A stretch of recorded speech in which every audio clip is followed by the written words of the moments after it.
Bismillahirrahmanirrahim. Assalamu alaikum. This is Miss Tareen Chan. I'm here for social studies. Today's topic is 14 points of Qaid-e-Azam. Qaid-e-Azam presented his 14 points in 1929. Before these points, Jawaharlal Nehru presented his Nehru Report in 1928. These report had few points related with the favor of Hindus. Qaid-e-Azam decided that after that report that he has to present his 14 points. These points reflect the ideology of the Muslim. These points reflect the future of the Muslim. These points reflect the favor of the Muslims. Now come to the 14 points. Point number 1 is the form of future constitution should be federal with the residuary power vested in the provinces. It means future constitution जो होगा वो federal form का होगा जिसमें तमाम provinces को equal rights मिलेंगे, equal powers दी जाएंगी. Second, provincial independence.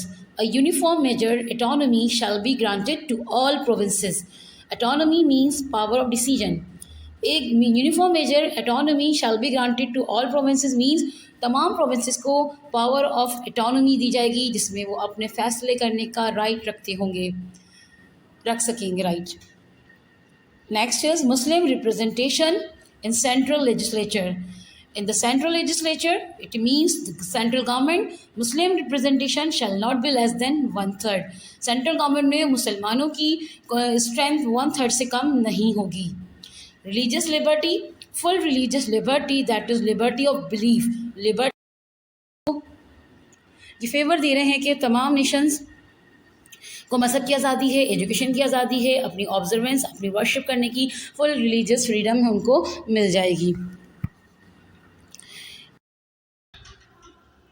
Next point is bill or resolution about communities. No bill or resolution of any part of any community shall be passed in any legislature if 3/4 of member of any community in that particular body oppose such bills.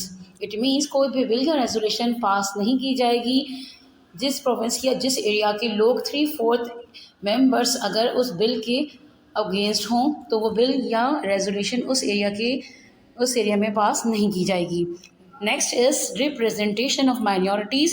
All legislative in the country and other elected bodies shall be constituted on the definite principles of adequate and effective representation of minorities in every province without reducing the majority in any province to a minority or even equality. It means representation of minorities. Her province में representation of minorities को focus किया जाएगा और कहीं पे भी election नहीं लिए जाएंगे विदाउट इंक्लूडिंग माइनॉरिटीज़. हर इलेक्टेड बॉडीज़ को, हर एरिया की इलेक्टेड बॉडीज़ को रिप्रेजेंट करने का वैसे ही राइट मिलेगा जैसे मेजॉरिटी एरियाज़ के लोगों को मिलता है राइट, वैसे ही माइनॉरिटीज़ को भी राइट दिया जाएगा कि वो भी इफ़ेक्टिवली रिप्रेजेंटेशन मतलब पार्टिसिपेट कर सकें कि कंट्री के मैटर्स में जैसे कि इलेक्शंस में. फिर है government services. Muslim should be given advocate share along with other Indian in the services of state. मुसलमानों को भी स्टेट की सर्विसेज में पार्टिसिपेट करने का पूरा राइट दिया जाएगा जैसे अदर नेशन को सर्विसेज में पार्टिसिपेट करने का राइट मिलता था.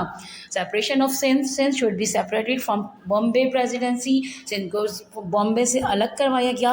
1935 में सिंध को बॉम्बे से अलग करवाया गया था. Separate electorate, as representative of communal group shall continue to be by means of separate electorate as the present, provided it shall be open to any community anytime to abandon its separate electorate in favor of joint electorate. किसी भी community के लोगों को communal groups मतलब होता है different communities, different nation वहाँ रहती थी, उनके डिफरेंट कम्युनल ग्रुप्स थे. हर कम्युनिटी के ग्रुप्स को आज़ादी की फ्रीडम थी कि वो सेपरेट इलेक्टोरेट अपना सेटअप कर सकते हैं, यानी कि इलेक्शन में सेपरेटली पार्टिसिपेट करने का उन्हें पूरा राइट है. और वो ज्वाइंट होके किसी और एरिया के साथ ज्वाइंट होके ज्वाइंट इलेक्टोरेट की तरह से भी पार्टिसिपेट कर सकते हैं या उसको फेवर कर सकते हैं. Next point point is introduction of reforms in NWFP and Balochistan. Reform mean होती हैं पॉलिसीज़. बलोचिस्तान में NWFP में ये मुस्लिम मेजॉरिटी एरियाज़ हैं. Reform should be introduce in the North Frontier Province and Balochistan on the same footing as in other provinces. Balochistan में भी और सिंध में भी ऐसे ही रिफॉर्म्स इंट्रोड्यूस करवाए जाएंगे जैसे कि अदर प्रोविंसेस में रिफॉर्म यानी कि न्यू पॉलिसीज़ अनाउंस की गई थी ब्रिटिश गवर्नमेंट की तरफ से. तो मुसलमानों के मेजॉरिटी एरियाज़ के लिए भी ये डिमांड की कायद-ए-आज़म ने कि उनको भी सेम फुटिंग पर उनके लिए भी रिफॉर्म बनाई जाएंगी मुसलमानों के एरियाज़ के लिए. Next is 1/3 Muslim minister. No cabinet, इधर कोई भी गवर्नमेंट का कैबिनेट सेटअप नहीं होगा जब तक कि उसमें without being a proportion of at least 1/3 Muslim ministers. मुसलमानों के 1/3 मुस्लिम मिनिस्टर होंगे और जब ही उस कैबिनेट कोई भी गवर्नमेंट का कैबिनेट फॉर्मेट उसी वक्त होगा जब उसमें मुसलमानों की पार्टिसिपेशन 1/3 होगी. मुसलमानों के मिनिस्टर 1/3 होंगे. Next point is constitution. No change shall be made in the constitution. कोई भी चेंज नहीं लाया जाएगा कॉन्स्टिट्यूशन में. कॉन्स्टिट्यूशन होता है bundle of rules and regulation which run in a country. जो किसी कंट्री में रूल्स रन किए जा रहे होते हैं उसमें किसी किस्म का कोई चेंज नहीं लाया जाएगा without the concurrence of state. State की कंसर्नेंस की मर्ज़ी के बगैर कोई भी चेंज नहीं लाया जाएगा कॉन्स्टिट्यूशन में by the Indian federation.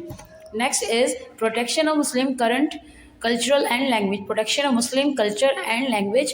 The Constitution should embody, educate of Muslim culture and for the protection of promotion of Muslim education, language, religion. Constitution में ये रिटर्न है कि मुसलमानों के कल्चर को किसी किस्म का हार्मफुल इफेक्ट नहीं होगा. मुसलमानों को प्रोटेक्ट किया जाएगा उनके कल्चर के हवाले से, उनकी एजुकेशन के लिए, उनकी लैंग्वेज के लिए, उनके रिलीजन के लिए. उनको रिलीजन प्रैक्टिस में कोई प्रॉब्लम नहीं होगी. ये सब कुछ कॉन्स्टिट्यूशन में रिटर्न होता है कि आप वहाँ के रहने वाले लोगों को मज़हब की आज़ादी है, एजुकेशन की आज़ादी है और अपनी लैंग्वेज में कॉम्प्रोमाइज़ नहीं करेंगे. वो जो उनकी लैंग्वेज है वो वही प्रैक्टिस में लाएंगे. These are the 14 points of Qaid-e-Azam. Hope you understand. Allah Hafiz.